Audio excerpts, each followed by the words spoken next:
What's going on, guys? Happy weekend and welcome to the Snap Deck Report. This is a fresh take on my old Meta Deck Report series where I give a rapid fire approach to give you an idea of a weekend snap and the best decks out there. We're also going to talk about decks that are heating up and on the rise and ones on the fall, so that if you're a casual player and you don't have time, you just want to know quickly what are the best decks in the game and you don't want to watch an hour-long video of mine, this will be the series for you. Or if you're competitive and you want to know what you might go up against on the ladder, hopefully this also accomplishes that. Now let's go ahead and start with decks that are heating up on the ladder. We're seeing a lot more of decks on the rise. Now this was the very first week in Snap where we got 2 cards opposed to 1, and we're seeing a lot of decks kind of steer the direction of both these cards. Hot on the rise with Skaar and Caiera, we're seeing Thanos kind of all over the place, right?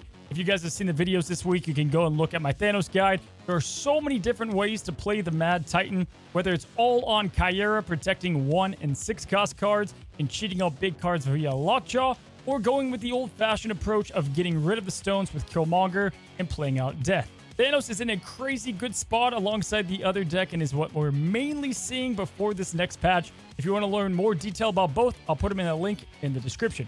Now, it's Thanos and High Evolutionary being played the most at the moment, and that is because Caiera highlights 1 and 6 cost cards. Both of these decks obviously thrive on both of the costs. Now, mainly if you're trying to play High Evo at the moment, you have one of 2 options in these builds. One focusing more on the traditional Leech route, while the other one kind of leans more into the Skaar approach. The stats definitely back both of them up. High Evo was already a good performing deck, and then you introduce a card that helps it out tremendously and helps cut cards from the deck like armor and allows for more flexibility. We're definitely going to see a hot trend on the rise, similar to something like Annihilus' release where you have junk on the rise. This is where we see Thanos and High Evo definitely getting a big bump up to already 2 very good decks. Now with the recent buff to Ebony Blade and him being made available via spotlights, we knew it was only a matter of time before we saw a very competitive deck with the Black Knight come out. And a top 5 infinite gamer that you guys can see in the title of the deck has brewed up a Black Knight list that is absolute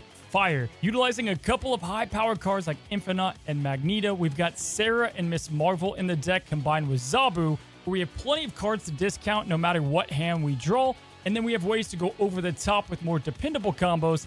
This deck is absolute fire and very hard to contend with, as we have cards like the Ebony Blade that can't be countered, but then we have counter options ourselves. If you have not tried Black Knight and you want to try him with Skaar or other combinations, there's a lot of great ways to play the card, and I can't recommend it enough. Now, another deck that has quietly been on the rise for a couple of weeks. I was playing a ton of it during the Twitch drops, so it's been heating up. But now we have a Black Bolt stature deck that has felt dependable and good to play with a lot of answers to the current best decks. You'll see a lot of cards you almost never see in Silver Samurai. We have Dawkin in the deck, and we have ways to utilize both the discard and destroy options to power up Dawkin, get X-23 rammed out, and ultimately slam down a bunch of power between stature, Doctor Doom, and having some tech options like Shang-Chi.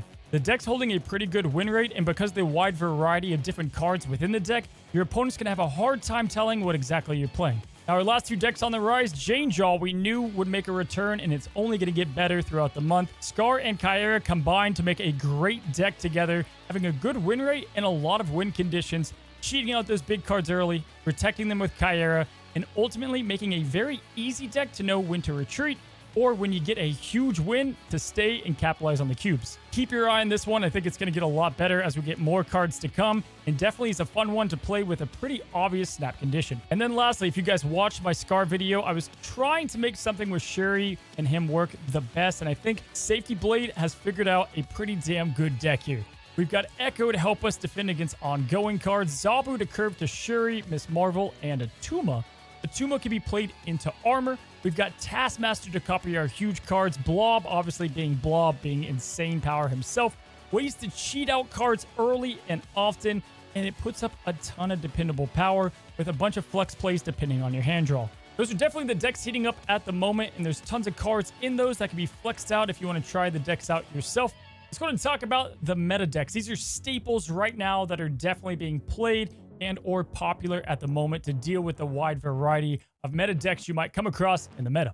Now, kicking off this list, guys, is Electro Ramp. Stats are fantastic, and it gives a lot of different play lines with cards that you most likely already have outside of Blob being the newest. This is your more traditional approach to Ramp with Sunspot soaking up power you don't use, 3 different ramp cards in Psylocke, Electro, and Wave. And then you also have armor for some protection. Now, armor will be needed over Caiera. We have a lot of 3 drops that are important to play down. But we have big cards that we can get to early. And name of the game, guys, is hope you get Blob, play him down on 5, play Taskmaster on 6, and it's pretty much impossible for your opponent to win from there. You also have ways to counter your opponent with Magneto. You've got Infinite, Giganto, Vision to have a little bit of flexibility. The deck is overall just perfect. And the best part about it is you can plug and play your other favorite 5 and 6 cost cards and change it up a bit. Now, of course, Destroy is still in a very good spot as well, being played a bit less than we saw about the last couple of months. But still, if you enjoy Snap, if you like Destroy, with Loki kind of being a bit different moving forward, Destroy is going to find its way back in a bit more. They had to be careful with Null and Death because Loki could play those cheaper and better. But now with Loki having some small changes himself, we might see a continued upcrease in Destroy. There's a lot of ways to play it. Deadpool is always solid, but I think there's a lot more deck creation to be done now that Destroy is going to continue to enter the meta conversation. Now, like him or not, but Leech tends to creep up in the meta every now and then, especially if there's some big-time 6 cost or later game cards. And he's back, definitely. He's in a lot of decks at the moment to answer blob and counter options that rely on the late game to perform them.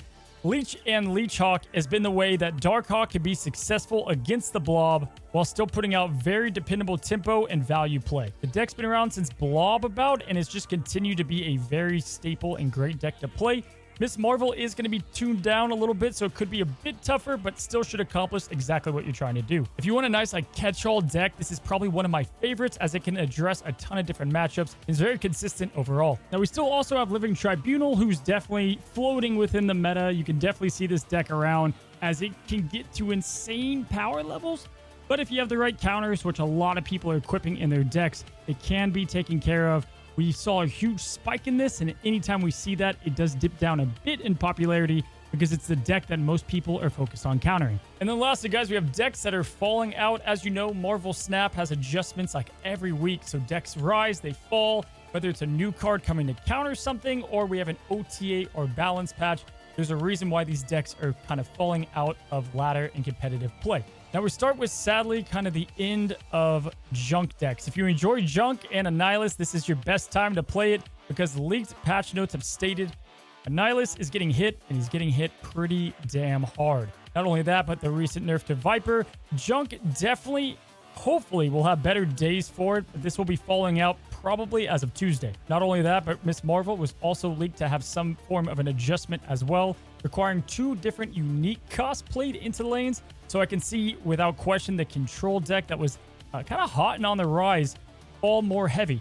I think Miss Marvel is still going to be a very good card, but in the terms of control, not as much because locking down and simply having that +5 power for Professor X won't exactly hold the same weight that it used to. I think control will have some form or place in the meta, but it could take a little bit of a hit for the next week. And then lastly, yes, in the patch notes, Loki is also going to get a big change. And although he is falling out, make no mistake, he will easily be a part of the meta moving forward. In fact, he's kind of getting a buff as well, more of just a change overall to Loki. The falling out decks will be the ones that you see that utilize card producing and or the collector. We're going to have a new Loki deck spawn up. This is like our 4th iteration of it, but this current Loki deck as of Tuesday will be gone. So if you're looking forward to playing this style of Loki deck, go ahead and fit it in now. And by the next time we do the report, there'll be a fresh new one to piss off your opponents with. And there you go, guys. That's going to be our rapid fire snapshot on the best decks right now in January. I plan on doing this video if you guys like it and the feedback is good. Pretty often. I did it about once a month in the past. Maybe we'll up that twice, 3, even every week if that's what you guys want to see. But this is a big patch coming up.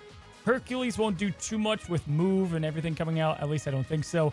But we should see a good amount of change with Loki and Miss Marvel and a couple of big cards being adjusted, with probably the biggest mover and shaker, with no pun intended, being Quake. I expect Quake to be in like every deck moving forward. I'm going to talk about all the linked patch notes more on my Snapchat if you guys want to check that out.